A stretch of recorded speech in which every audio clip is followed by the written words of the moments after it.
Bom, agora que a gente já passou por toda a parte teórica sobre gimbal, falando sobre os acessórios, sobre a parte técnica também, que é ajustar o gimbal, calibrar, quais são os pesos, quais são as marcas, a gente vai falar sobre a operação em si, que é a parte que mais pega para a galera. Como eu já vim da época que eu operava Steadicam, aquelas glidecamzinha meio China, eu já tinha uma técnica um pouquinho melhor para a operação de estabilizador. O que eu vejo que é muito comum das pessoas fazerem é esquecerem de um eixo ou outro e dar uns tranquinhos, ou a operação ficar um pouquinho torta, ou dar algumas falhazinhas na operação. Isso nem sempre é por causa do olhar da pessoa, mas é sim pela caminhada dela. Eu costumava ter na cabeça que quem vinha daquela técnica de operação de stead ou de glidecam se dava um pouquinho melhor com gimbal, de operar sempre com gimbal na vertical, um pouquinho mais próximo do corpo, para ter um pouquinho mais de estabilidade no eixo Z. Mas eu vi que muita gente opera o gimbal usando o peso dele um pouquinho para frente, um pouquinho já inclinado, e eu costumava ver com outros olhos, não gostava muito porque eu vi que tinha boas chances de ter uma imagem um pouquinho mais tremida, porque você está deixando o eixo vertical dele longe do seu corpo.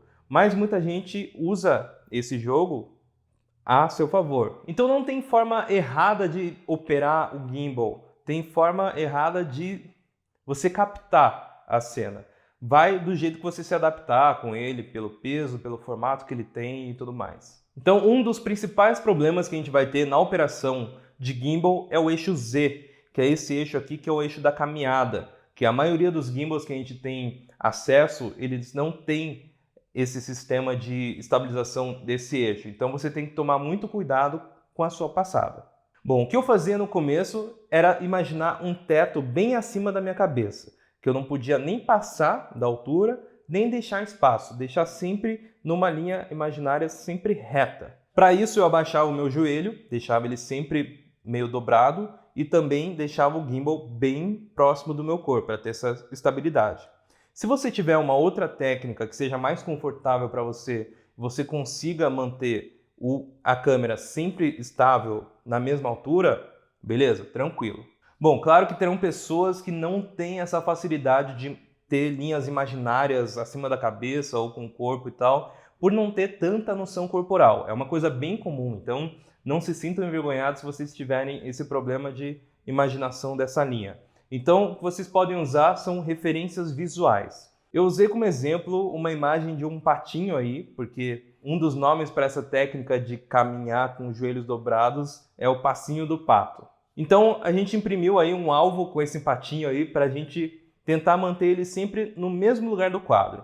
Então, os movimentos mais comuns de você treinar e os mais fáceis são o de aproximação, que você vai caminhando e tenta deixar o pato sempre bem no centro da tela, e também afastando.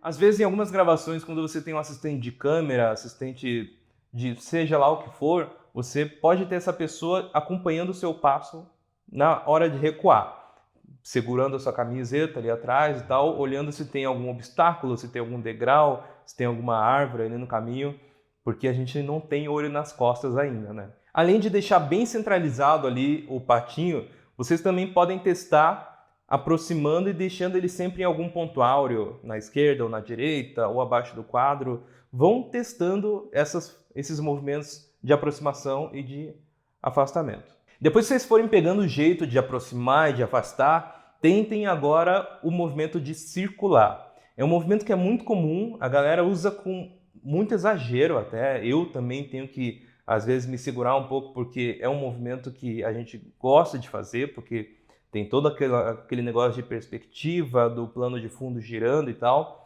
mas Antes de qualquer coisa, é bom treinar para deixar ele bem fininho, porque muitas vezes você vai estar num lugar que tem o chão meio irregular ou tem alguns obstáculos e tal. Então, qualquer brecha que você tiver ali tem que estar bem operado, bem suavezinho, porque senão é take perdido. Então, na hora de circular, mesma coisa. Deixa o patinho ali bem centralizado e agora é outra linha imaginária que vocês podem colocar na cabeça, que é imaginar que tem uma pinça segurando um barbante bem ali no pato e outra pinça, outro canto do barbante, está em você.